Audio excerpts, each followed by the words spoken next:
AP ప్రజలకి కేంద్రం మరో గుడ్ న్యూస్ అందించింది. ఇప్పటికే హైదరాబాద్ బెంగళూరు మధ్య హై స్పీడ్ రైల్ కారిడార్కి సంబంధించి సర్వే పనులు చురుగ్గా సాగుతూ ఉన్నాయి. ఆ లైన్లో బుల్లెట్ రైల్ మార్గాన్ని కూడా నిర్మించబోతా ఉన్నారు. ఇక డిపిఆర్ సిద్ధమైన తర్వాత పనులు కూడా అప్పగిస్తారు.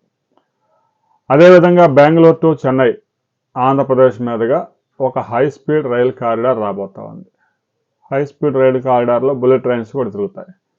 అంటే 2 ట్రాకులు ఆంధ్రప్రదేశ్ మీదుగా కవర్ చేసుకుంటూ అటు తమిళనాడు, ఇటు కర్ణాటక, ఇటు తెలంగాణ రాష్ట్రాలకు కూడా ఈ సదుపాయాలు కల్పించబోతా ఉన్నారు.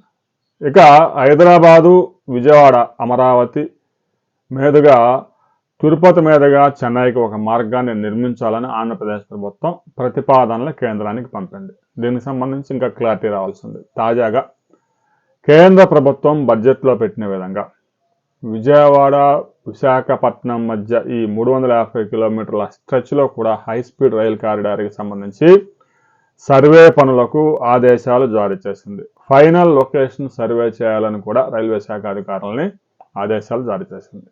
ముఖ్యంగా రద్దీ ఎక్కువగా ఉండే కారిడార్స్లో బెంగళూరు చెన్నై ఐటీ కారిడార్ విపరీతమైన రద్దీ, Bengaluru Hyderabad IT corridors 2 IT corridors విపరీతమైన రద్దీ ఎక్కువగా ఉండే మార్గాల్లో ప్రతిరోజు 30 ట్రైన్స్, 40 ట్రైన్స్, 50 ట్రైన్స్ తిరిగినా కూడా ఇంకా ఒక సీటు రైలు రిజర్వేషన్ చేయించుకోవాలంటే 40 రోజులు ముందుగా చేయించుకుంటే తప్ప సీట్లు దొరికే పరిస్థితి లేదు. అలాంటి ప్రాంతాల్లో ముఖ్యంగా ఈ యొక్క హై స్పీడ్ రైల్ కారిడార్ని డెవలప్ చేయబోతున్నారు.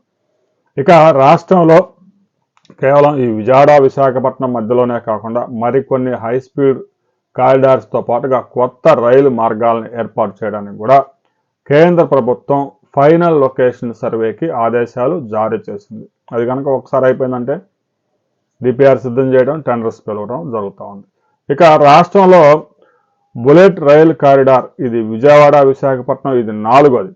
ఆల్రెడీ మనం చెప్పుకున్నట్టు బెంగళూరు చెన్నై హైదరాబాదు నుంచి బెంగళూరు, హైదరాబాద్ నుంచి విజయవాడ మీదుగా అమరావతి మీదుగా హైదరాబాద్ చెన్నై కారిడార్. ఇక ఈ కారిడార్స్తో పాటు కొత్త కారిడార్ తాజాగా ఇది అందుబాటులోకి వస్తే గంటకు 320 నుంచి 350 కిలోమీటర్ల వేగంతో ట్రైన్స్ పరుగులు తీయబోతా ఉన్నాయి. రాబోయే కొద్ది రోజుల్లోనే దీనికి సంబంధించి కేంద్ర ప్రభుత్వం ఒక కీలక ప్రకటన చేయబోతా ఉంది. ఇవి కాకుండా మరికొన్ని కొత్త రైలు మార్గాలను కూడా లొకేషన్ సర్వే చేయాలని కేంద్రం ఆదేశించింది. మార్కాపురం మీదుగా శ్రీశైలం మల్లికార్జున స్వామి టెంపుల్ వరకు అక్కడ రైల్వే సదుపాయం కల్పించడం, ఇక శ్రీకాళహస్తికి మరికొన్ని రైలు మార్గాలకు సంబంధించి కూడా కేంద్ర ప్రభుత్వం లొకేషన్ సర్వేకి ఆదేశాలు జారీ చేసింది. దానికి సంబంధించి మరిన్ని అప్డేట్స్ వచ్చిన తర్వాత మరో వీడియోలో మనం కలుసుకుందాం.